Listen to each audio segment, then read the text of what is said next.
Hello guys, good morning from Bordertown, South Australia. Nandito na tayo ngayon sa ating bahay na bagong nilipatan. So, first time ko kagabi matulog dito. Kita nyo, wala pang bed frame. Yung bed frame ko parating pa lang, in-order ko na online. Kasi wala mabilhan dito sa amin. Kasi probinsya nga to. O baka, in-order ko yun ng Thursday. So baka Monday, Tuesday, nandito na yun. Sabitan natin yung bed frame, tsaka yung dining set natin. Abangan nyo yun. Papakita ko sa inyo pag dumating. So yun, quick recap. Ito lang higaan ko. Sa lapag muna tayo humiga. Kasi kung napanood nyo yung nakarang vlog ko, yun, nakabili ako ng second hand na foam, slightly used. Kaso walang bed frame, walang patungan. Order na ako na online. So, sana sa Monday. Punta muna tayo sa labas.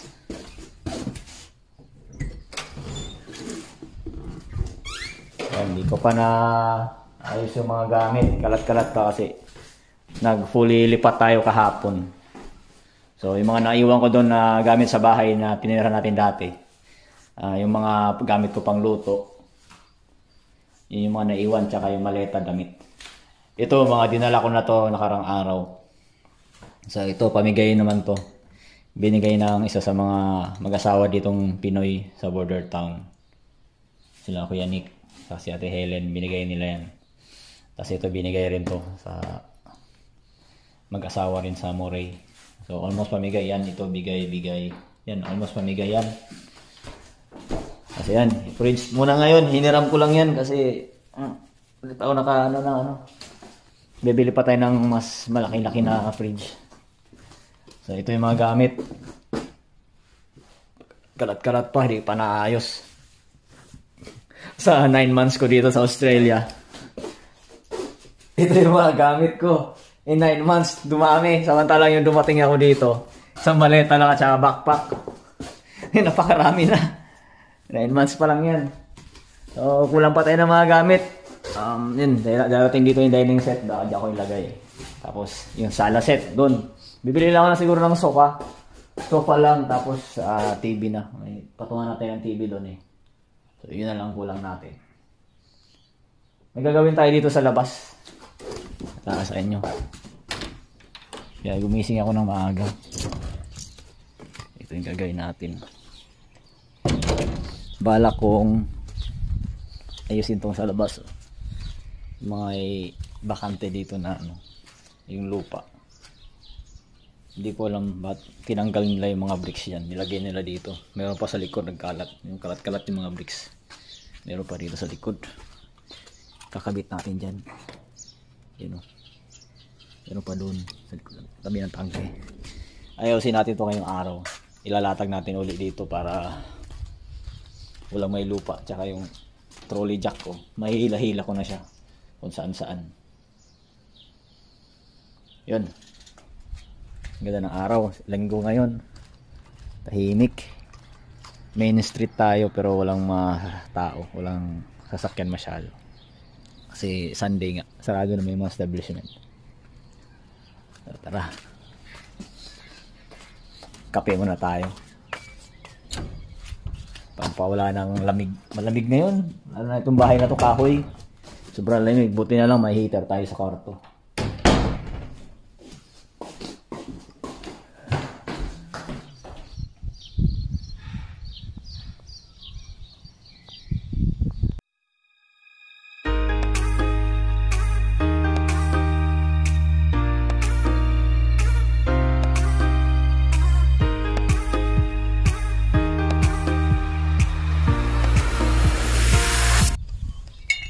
Try muna natin ayusin to kasi medyo mataas, parang lubog na pero sundan na lang natin yan, kakayasin na lang natin to.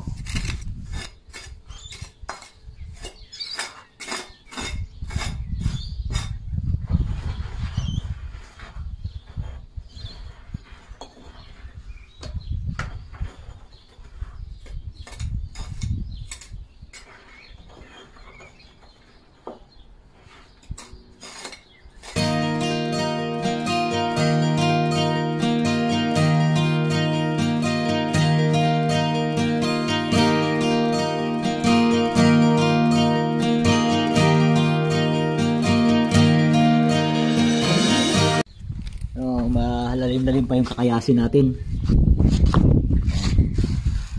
Kita nyo ba guys? So siguro mga 2 inches siguro to. So ganyan yung lalim na babawasin pa natin sa lupa para pumunta yung edge nito sa edge dito sa flooring. So ayan, kakayasin pa natin itong mga to, lalo na dito medyo mataas. Wala ko yung lupa dito, galing yan dyan sa kanal. Ayan o, pumuntay na sa flooring. So yun yung kakayasin natin. Tapos babalik natin doon para siguro kasakto naman na siguro doon. Ito na lang. Tapos lupa siguro nito baka lagay na lang natin dyan. Yun, almost halfway na tayo guys. Yan, na-flat na natin. Konting scrape na lang, papantay na siya sa concrete. Ito na lang, konti, alahati na lang. Malapit na tayo. Ito na lang, medyo matigas to, tsaka wala akong pala. Yan lang yung gamit natin, yung trowel. Malapit na, siguro matatapos ko naman to ngayon bago matapos ang araw. Pahinto-hinto muna kasi magsa sound trip muna tayo eh. Patanggal ng bagot ba. Nga lang, dito na mga pagpa-sounds ngayon kasi mga copyright tayo. Yun, hindi na lang. Excited na ako makita yung kakalabasan. Yun, kumuha pala ako ng gloves kasi kanina wala tayong gloves eh. Nakahawak-hawakan natin tong bricks, marumi. Tapos hawak si cellphone. Ayun, at the same time nasa Australia naman tayo, kaya sabi nga nila, sabi ng mga puti, pag Asian daw, safety is the second priority. Pero dito sa mga puti, safety first. Yung pinagkaiba ng Asian tsaka sa puti. Sa kanila safety first, sa atin safety is the second priority. Alright, tuloy tayo.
Yo. What are you doing? Vlogging? Yeah, this one. Oh. Yeah. Come in.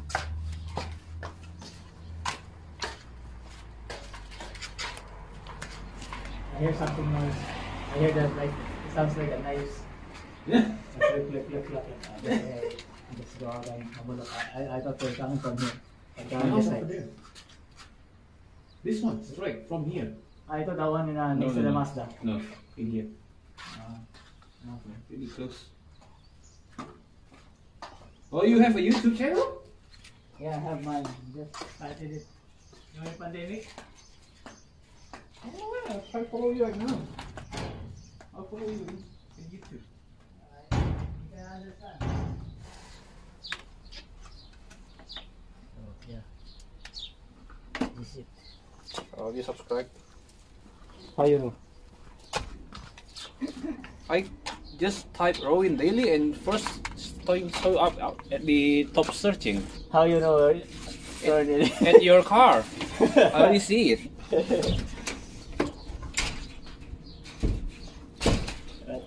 Can't understand because they're just only random stuff what I'm doing here in Australia. That's what I put on YouTube. Is it already making money from that? I know. I just started it. I still have like 600 subscribers. At least, you need at least 1,000. 1,000. 1,000.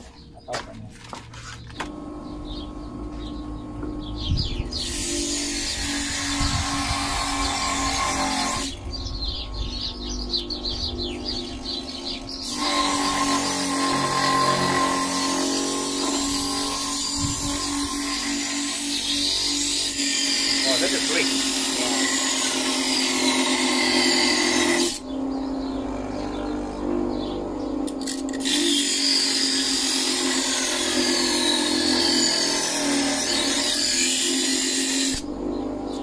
Oh yeah, there's a It's sound. hot, yeah, it's hot. It's hot.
Finally guys, tapos na.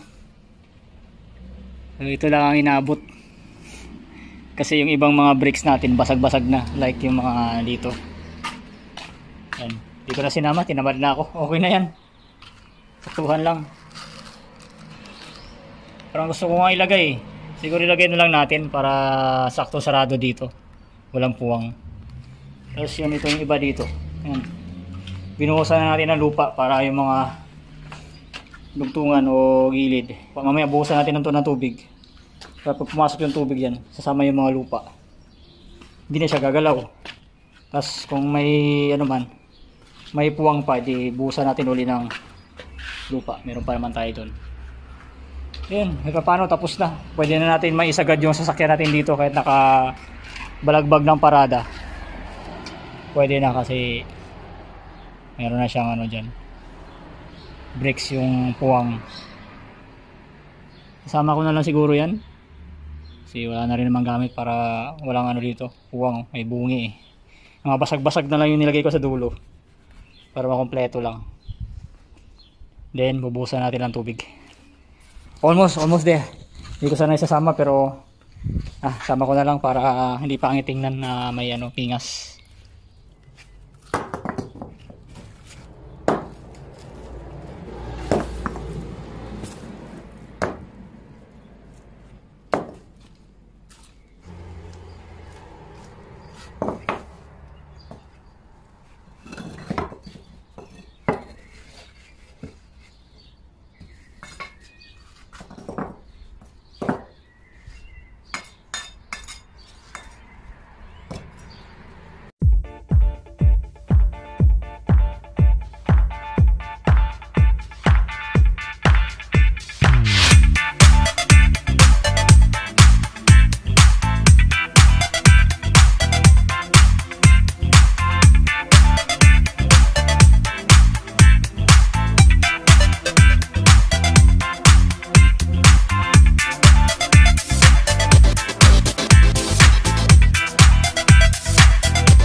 Yun. Natanggalin.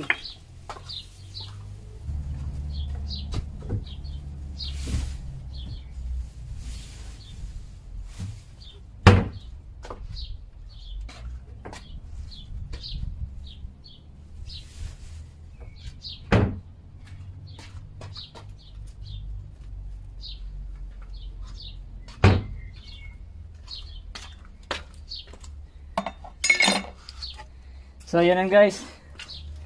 That's it for today's vlog. Tapos din natin. Grabe. Pagod ako doon na maghapon. Tapos tapat pa ng araw. At least tapos na. Tinapos ko talaga dahil Lunes na naman bukas. Papasok na naman tayo. So at least yan. Bukas titignan natin pag natuyo. Kung may mga, alam ko may mga kulang-kulang pa dyan na buhangin. Tapos yun, nilagyan na lang natin uli ng mga puwang-puwang dyan. Para hindi na siya gagalaw. Siksik na siya. So yun, salamat sa panonood. If you like this video, please like, subscribe, and see you for the next one. Bye bye.